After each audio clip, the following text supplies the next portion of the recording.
नमस्ते। सामाजिक विज्ञान के लक्ष्यों एवं उद्देश्यों में अंतर बताइए। सामाजिक विज्ञान के लक्ष्यों और उद्देश्यों में अंतर। Difference between AIIMS and objectives of social science. विद्यालय स्तर पर जितने भी विषयों का पाठ्यक्रम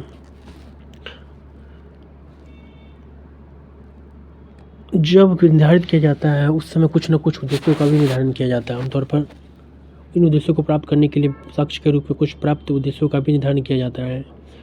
शिक्षक से यह आशा की जाती है कि वह दीर्घकालीन उद्देश्यों की प्राप्ति के लिए प्राप्य उद्देश्यों को माध्य के रूप में बस ही प्रयोग करेगा। जब हम किसी भी उद्देश्य की प्राप्ति के लिए उस प्रयास करते हैं तो इसके लिए जिन छोटी छोटी बातों को ध्यान में रखा जाता है उन्हें ही साधारण भाषा में प्राप्य उद्देश्य ऑब्जेक्टिव्स की संज्ञा दी जाती है। उद्देश्य वास्तव में एक तरफ से आदर्श होते हैं जबकि प्राप्त उद्देश्यों तक पहुंचना सरल होता है। सही मायनों में प्राप्त उद्देश्यों तक पहुंचाने का साधन है जिनसे होते हुए हम उद्देश्यों के निकट पहुंच पाते हैं।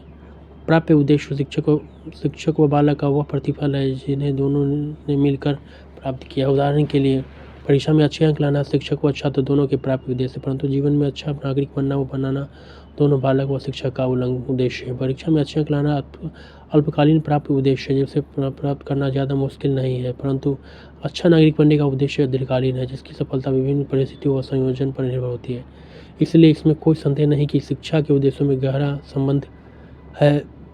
इसलिए आमतौर पर उद्देश्य और प्राप्य शब्दों का प्रयोग एक अर्थ में भी कर लिया जाता है, परंतु वास्तव में इन दोनों में पर्याप्त अंतर है जिन्हें निम्नलिखित प्रकार से समझा जा सकता है। स्वरूप की दृष्टि से उद्देश्य बहुत विस्तृत तथा व्यापक होते हैं जबकि प्राप्य उद्देश्य संकुचित तथा विशिष्ट होते हैं। उद्देश्य में वे आदर्श होते हैं जिन तक पहुँचना कठिन होता है, परंतु प्राप्य उद्देश्य तक पहुँचना सरल होता है। प्राप्य उद्देश्य वास्तव में उद्देश्यों तक पहुँचने का साधन है जिनसे होते हुए हम उद्देश्यों के निकट पहुँच पाते हैं।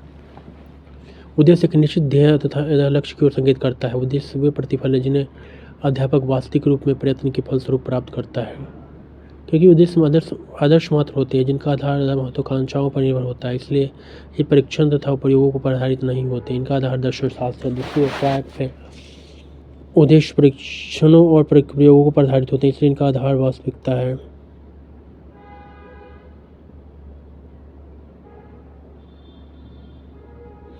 उद्देश्य शब्द का प्रयोग व्यापक अर्थ में किया जाता है जबकि प्राप्य उद्देश्य शब्द का प्रयोग केवल सीमित अर्थ में किया जाता है। उद्देश्यों का प्रमुख स्रोत दर्शन तथा समाजशास्त्र होता है, वही प्राप्य उद्देश्य का मुख्य स्रोत मनोविज्ञान है।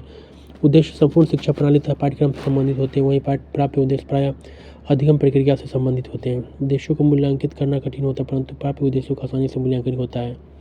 उद्देश्यों का स्वरूप निश्चित तथा स्पष्ट होता है जबकि प्राप्य उद्देश्यों का स्वरूप निश्चित तथा स्पष्ट होता है। प्राप्य उद्देश्य एक तरफ से उद्देश्यों का ही एक भाग होते हैं, इसलिए प्राप्य उद्देश्य व उद्देश्य की प्रकृति को एक जैसा ही समझा जाता है।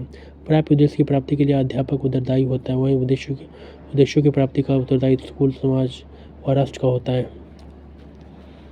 उद्देश्य अप्रत्यक्ष तथा सैद्धांतिक होते हैं जबकि प्राप्य उद्देश्य प्रत्यक्ष व व्यावहारिक होते हैं। उद्देश्यों का स्वरूप औपचारिक होता है परंतु प्राप्य उद्देश्य का स्वरूप सूचनात्मक क्रियात्मक होता है। उद्देश्यों को प्राप्त करने की विधि की अवधि दीर्घकालीन है जबकि प्राप्य उद्देश्य को प्राप्त करने की अवधि अल्पकालीन, क्योंकि इन्हें कक्षा में ही प्राप्त किया जा सकता है। प्राप्य उद्देश्यों का वांछित प्रतिफल होते हैं। निष्कर्ष कंक्लूजन उपरोक्त अध्ययन के आधार पर कहा जा सकता है कि सामाजिक विज्ञान की संपूर्ण क्षेत्र के प्राप्य उद्देश्य को उद्देश्यों से अलग करना असंभव है। उद्देश्य दोनों के स्वरूप, प्रकृति, संगठन, नियोजन और परीक्षण में अंतर होते हुए इनके बीच गहरा संबंध होता है। उद्देश्यों को जब छोटे छोटे भागों में विभाजित करके उन्हें प्राप्त करने का प्रयास किया जाता है तब ये छोटे छोटे खंड या भाग उद्देश्यों